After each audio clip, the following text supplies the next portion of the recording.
The overall goal of this in vivo magnetic resonance technique and exercise protocol is to establish a robust and standardized method for the non-invasive measurement of mitochondrial oxidative phosphorylation capacity.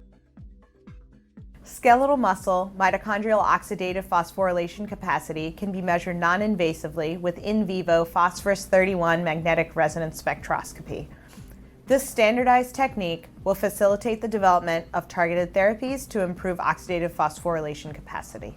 The main advantages of this technique are that it is non-invasive, allowing for serial investigation, and that it is well tolerated by individuals spanning a wide range of functional capabilities. Generally, individuals new to this method will struggle because the equipment setup and subject positioning are technically intensive and crucially important to obtain good results.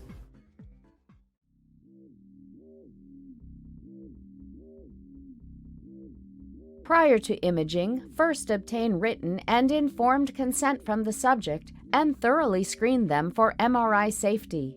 Then, set up for the experiment. This protocol is demonstrated using a Siemens Avanto 1.5 Tesla system. Begin prepping for imaging by first plugging the phosphorus 31 coil into the table coil connector closest to the bore. Then, place a large triangle foam cushion near the other end of the scanner exam table, but not directly on the coil. Also, place a head pillow at the end of the MR exam table farthest from the bore. Then instruct the subject to lie supine with their feet first on the MR table. Place a foam cushion under their knees to support the leg in a partially